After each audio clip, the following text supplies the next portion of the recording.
Have you ever had one of those days where your get up and go just got up and went? Where the fatigue feels deeper than just being tired, maybe your balance feels a little less sure, or you find yourself forgetting little things in a way that starts to worry you. You might mention it to a doctor, or even to a friend, and the response you get is a sympathetic smile and, well, what do you expect at our age? As if feeling foggy, weak, or unsteady is just the mandatory price of admission for being over 75. But what if that's not true? What if those feelings aren't an inevitable sentence, but a signal, a message your body is sending you because it's missing one crucial, foundational piece of fuel?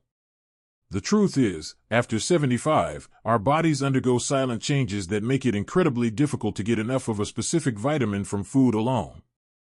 Research suggests a staggering number of us, far more than you'd think, are operating with a serious deficit. And this isn't just about a little extra tiredness.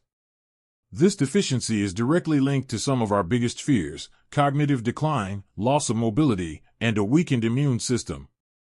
The good news? It's also one of the simplest and most powerful things to correct. Today, we're going to talk about that one vitamin. We're going to uncover why, after 75, your body is practically starving for it, why food alone often isn't enough anymore, and the very real symptoms that might be whispering to you that you're part of that 90%.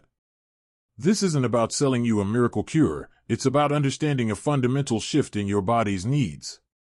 Knowing this information is a powerful step toward taking back your energy, sharpness, and strength. So, let's pull back the curtain. The vitamin we're focusing on is vitamin B12. You might have heard of it in passing. But for those of us over 75, it transitions from being a simple nutrient to a critical guardian of our nervous system, our brain cells, and our very energy at a cellular level. First, we need to understand why this deficiency becomes almost a default as we age. It's not because we're eating poorly, though that can play a role, it's largely because of a quiet change in our own biology. To absorb vitamin B12 from the food you eat, your body needs to perform a complex, multi-step dance. It starts in your stomach, where stomach acid and a special enzyme pry the B12 loose from the protein in your food. Then, in your small intestine, it must bind with a protein called intrinsic factor so it can be absorbed into your bloodstream. After 75, several parts of this delicate process start to break down. For many of us, stomach acid production naturally decreases, a condition called atrophic gastritis. Less acid means the B12 isn't efficiently released from your food in the first place. On top of that, the cells that produce that crucial intrinsic factor can also diminish. So even if the B12 is free, there might not be enough transport to carry it across the intestinal wall. It's like having a perfectly good key, but the lock has become rusty and worn. Then, there's the medication factor. Many common medications prescribed to seniors can further sabotage B12 absorption.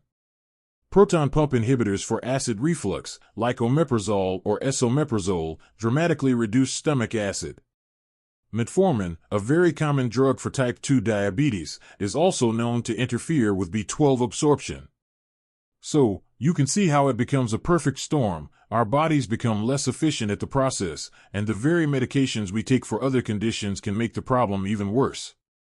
Relying solely on dietary sources like meat, eggs, or fortified cereals often just doesn't cut it anymore, because the machinery to use that fuel is compromised. This leads us to the second big reason for the deficiency: a shift in our diets. Maybe you don't eat as much red meat as you used to because it's harder to chew or digest. Perhaps you've consciously cut back on animal products for heart health, which is a good intention, but without a plan to supplement B12. For those living alone, cooking a full meal with varied protein sources might feel like too much effort some days, leading to simpler, more repetitive food choices. These aren't failures, they are practical realities of life after 75. But they contribute to the problem, making an already tricky absorption issue even more challenging to overcome through food alone. So, we have a biological barrier and a potential dietary shift. The result is that slow, creeping drain of B12 reserves that you've been storing for years. And your body will send you bills for that withdrawal in ways that are frustratingly vague and easy to dismiss as just aging. But they are not. Understanding what those bills look like, the specific symptoms, is how you start to connect the dots and take action. Because the consequences of ignoring this silent deficit are far too great to shrug off.